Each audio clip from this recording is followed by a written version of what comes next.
census data. So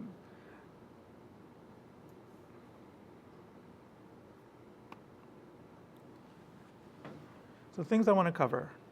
I want to go over what the definition of the data is, how it was used, specifically talk about the tribal geographies, look at the available data, and then how to find and work with the census data for this particular population and geographic areas. To start off with, I figured it's best to look at the current definition. This is a partial definition for it, but this is taken from the Census 2024 subject definitions. And American Indian and Alaska Native is defined as a person having origin in any of the original peoples of North and South America, including Central America, and who maintain tribal affiliation or community attachment. The category includes people who indicate their race as American Indian or Alaska Native. So that said, it's important to note that these definitions change over time. And any time that you are working with any census data in the United States, especially if you're doing historical studies, looking at race or ethnicity, it's important to kind of look at the definitions and how the data was collected. And that's no difference in this particular case. This right here is a snapshot. Hopefully it'll come up. Yes. For a census webpage that looks at, oh, actually you can't see it. I'm sorry, just one moment.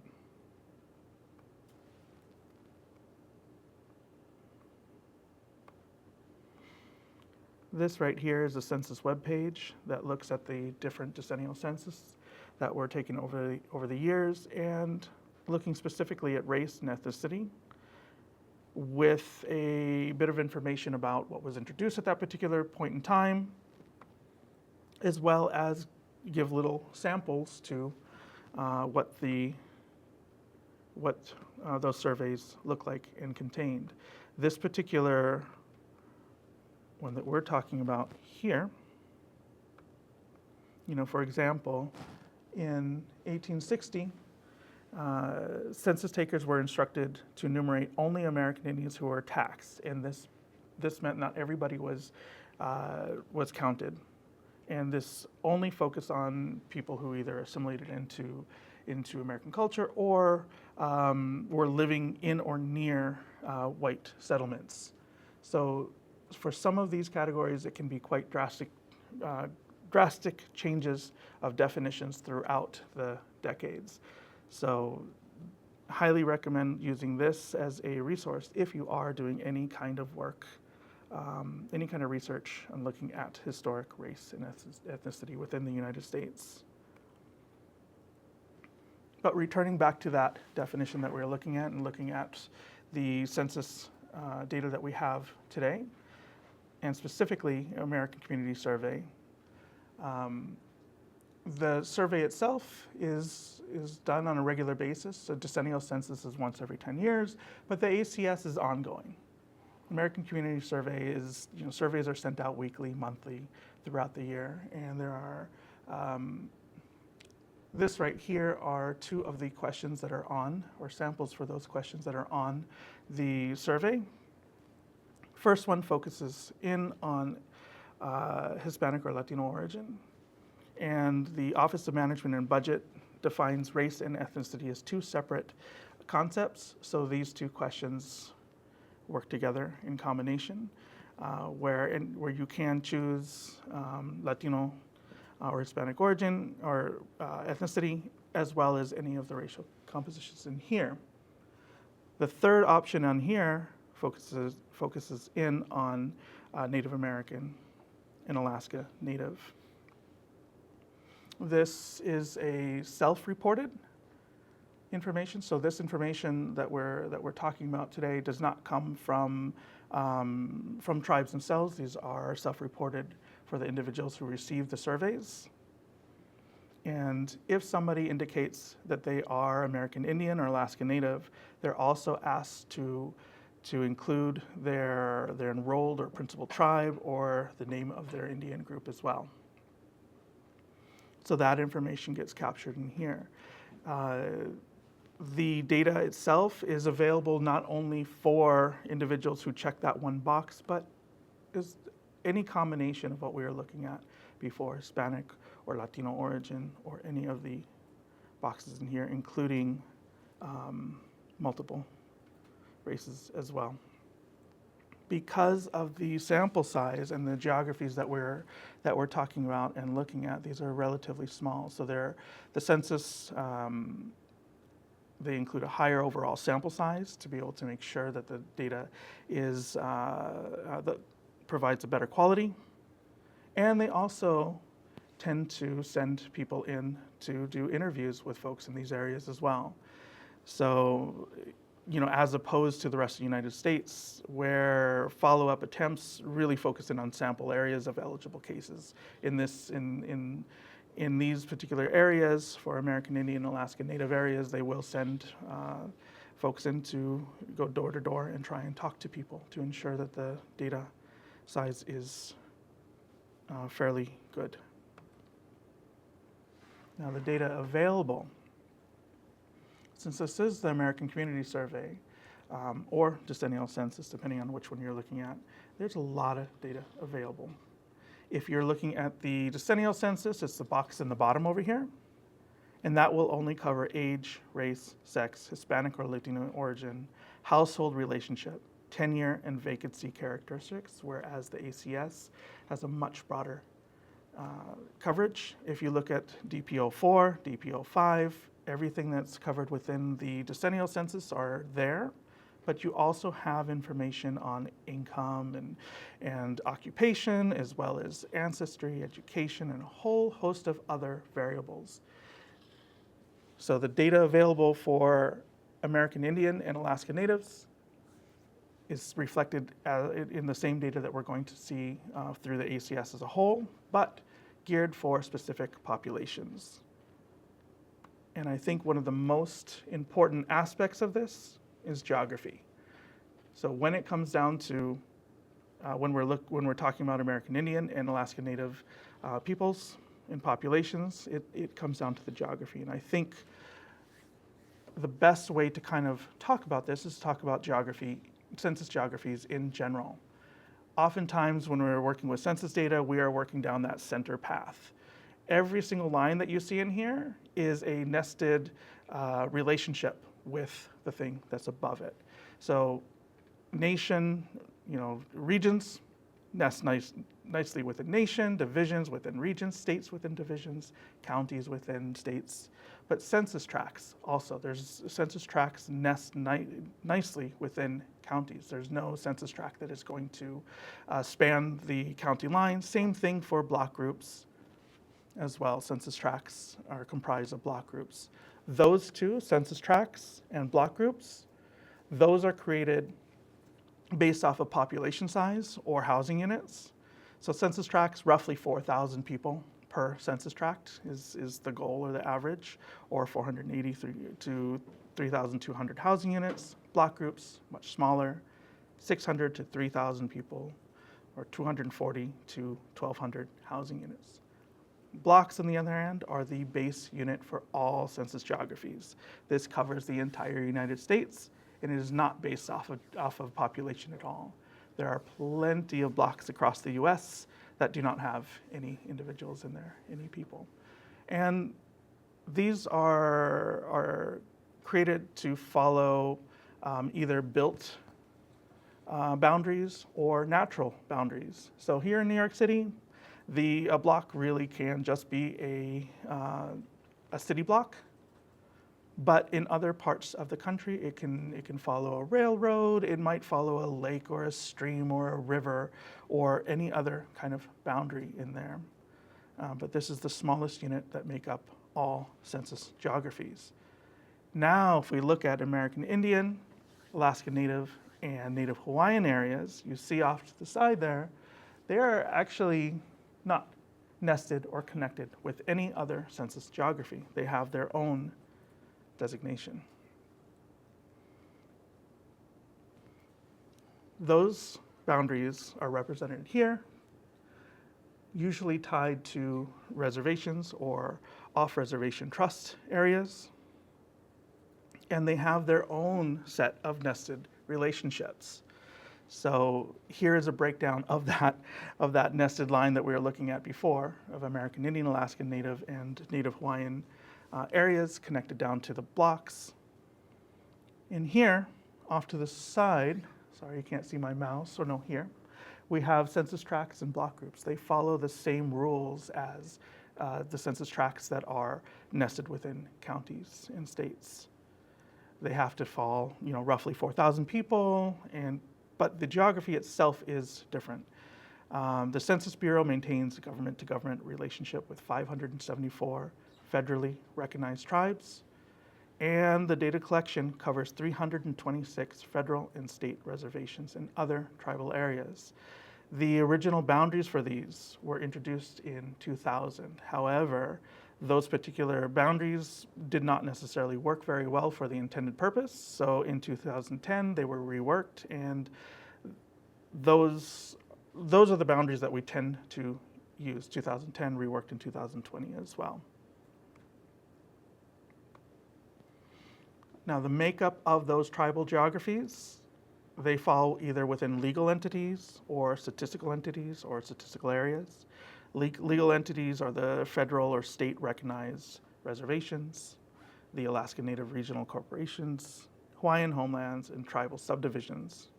Statistical entities, Alaska Native Village, Oklahoma tribal designated, and state designated tribal statistical areas.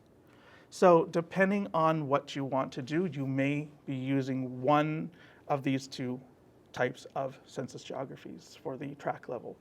The one that we were looking at earlier that follows that nice nested path from nation, state, county, tract. Or if you are working with tribal geographies, you will be using a different set.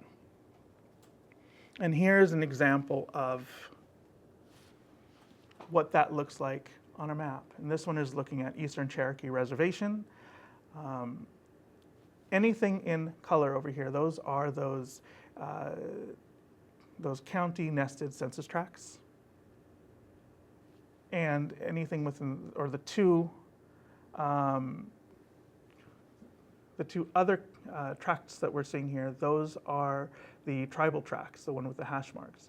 You can see T002 mostly falls within Census Tract 9402, but not exactly. There is some boundaries that exist outside of there, and they don't exactly touch the same boundary. But T001, if you look at that one actually crosses multiple boundaries, as well as is not continuous. And that, I think, is quite important when you're looking at these data. By the way, all the other census tracts are continuous. They will touch each other on boundaries. So just to kind of reiterate that particular fact, tribal census tracts, they're unique to reservations. They can cross the state and county lines, and as the example that we just saw, they do. They can be discontinuous, as we saw in that example of T001. And their primary focus is on the reservation areas, as opposed to the state county census tracts, which do cover the entire country. They do line up nicely with the county boundaries, and whereas the name of the tribal census tracts will always start with a T, the other ones are a 6-digit number. You can recognize the difference between those two. And yes, those cover the entire United States. So any questions on the geography or even the data itself or the relationship between those? Reservation? Yes. Like a designated area? I'm not aware how that works. Reservation in US, is it like it's designated and Yeah, the areas are fixed? It's a designated area for Native Americans to Claim. live and so on. Yep. Yeah, there's treaties for designating those areas. There's also additional legal entities for those off-reservation trust lands as well, and it can be quite complex for the definition. But yes, you can think of them as nations within the United States. So now, speaking of those two types of boundaries and geographies, here's where it gets a little bit tricky in thinking about when you're using the data, thinking about the goal of what you want to look at, whether you want to look at Native American Alaskan Natives across the entire United States, regardless if they live within a reservation or off, or if you want to look specifically at folks who live, people who live on the reservation and those off-reservation trust areas as well. So here is a list of some of the data sets that are provided by the Census Bureau, and the Census Bureau has a lot of products. This is just a subset of those. If you are looking to work with the tribal areas alone, here are some examples of places that you can go. The Census Survey Explorer, TigerWeb, Explore Census Data, which is data.census.gov, My Tribal Area, which we will look at in a second, and ACS Narrative Profiles. That is if you want to focus in on those tribal areas. However, if you are looking to, if you are working with populations across the United States, regardless if they live in a tribal area or not, then you have this other option, and that would be that center nested path and for the geographies. And that is pretty much all of these products here. So it is quite a important distinction between, for your research. So one other note in here, you can potentially have access to restricted level data depending on the research that you need. That is handled through New York Federal Statistical Research Data Center. It's a lengthy process, and it is, for getting access to the secure level data. I would highly recommend looking at all of the data through the publicly available sites first before you even attempt to go down this route, just to make sure that you really need that data at that level, and whether or not the existing data that is collected will actually be able to help you answer that question, because just given how long of a time it takes to get access to it. So I want to go over a couple examples and walkthroughs, and I've chosen two. I had three, but because of the government shutdown, the datacensus.gov, it's up, it's there, and it really is a great site for this. It's just a little buggy at the moment. I couldn't quite get it to work for what I wanted it for, so I ignored it. My Tribal Area is still up. It's a census product. It still is working, although it also seemed to be a little bit buggy. That said, I think this one is a great starting place, especially if you are working with tribal areas. If you are working with the reservations or off-reservation trust areas, they focus in on the 5-year estimates. And actually, to your question, this is a great site for being able to look at the glossary and the definitions of these. Where do they come from, and how are they defined, and why do they exist the way that they do? I think this is, once again, let me exit out of the presentation.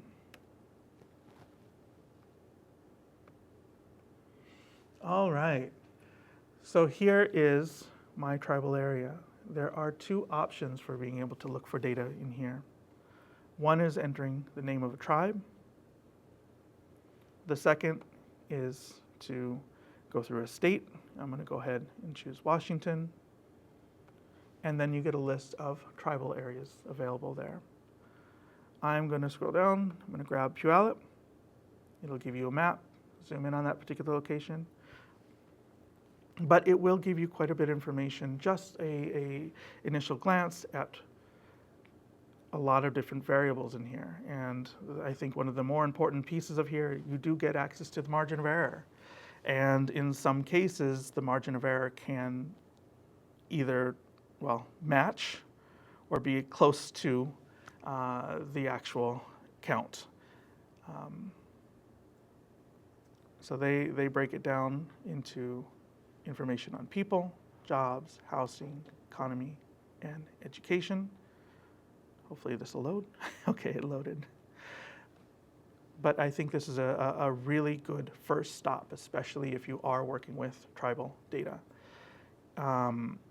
You can download it and save it as a CSV. They do have the glossary, and I think this is, like, to your question, this right here is probably something of interest. But it is a good first stop.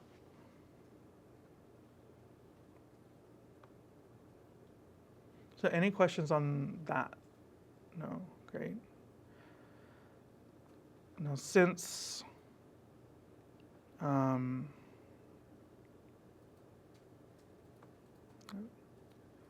since the census website is a little glitchy at the moment, I decided that I wanted to focus in on IPUMS next.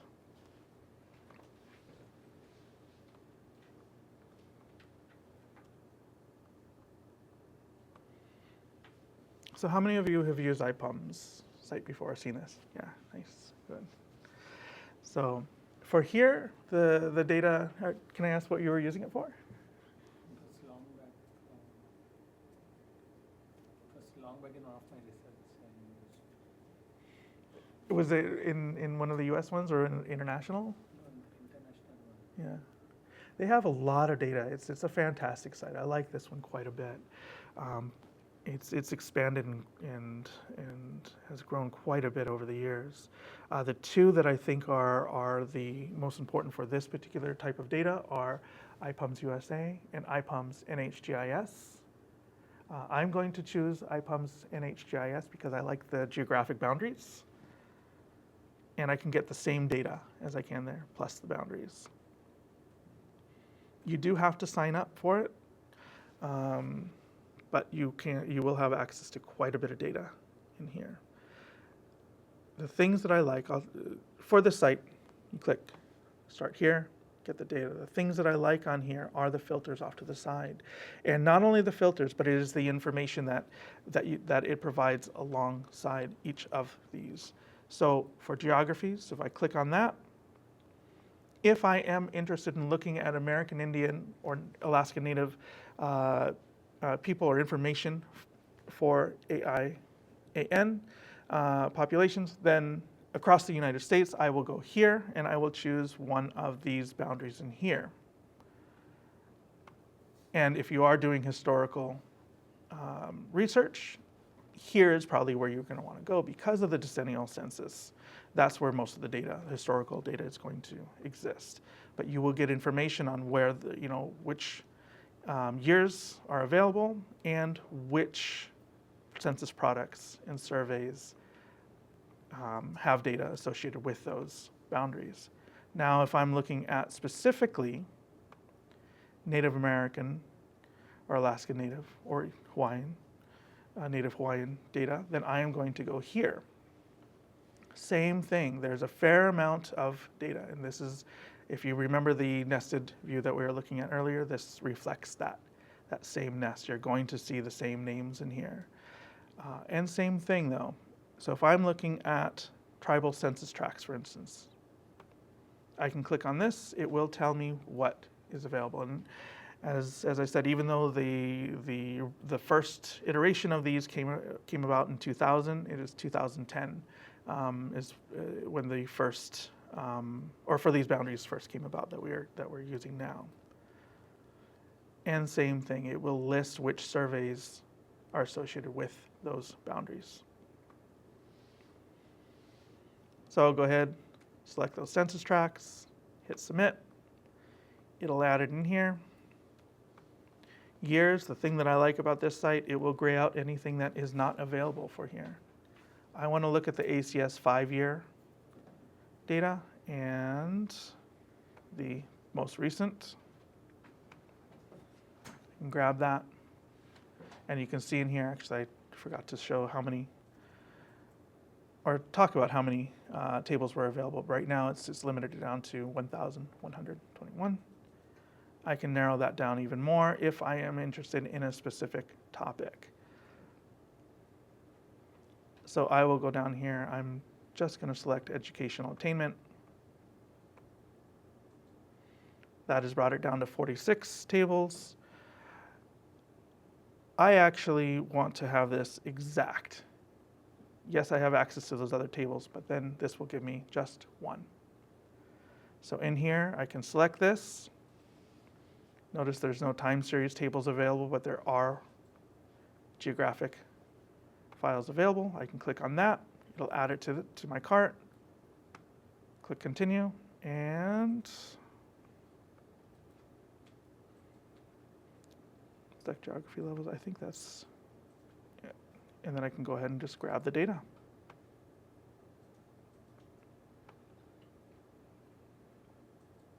And it'll drop it into my queue, and it'll let me know when it's ready through email. But fairly straightforward and simple. And that actually is everything. So any questions? Unrelated to this, Huh? to Yes? the center, are you planning to do any workshop on LLM? How big? We did a little bit of one, but not much, earlier this semester, but nothing for the rest of this semester, but we may next semester. So, Will that include to use some data sets in our own local machine? How to work? yeah, we might be looking into that sort of stuff. Yeah. Jeremiah has some experience with using LLMs locally more than I do, so we'll see. Looking forward to it. Okay, great, thanks. All right. Any other questions? Yes.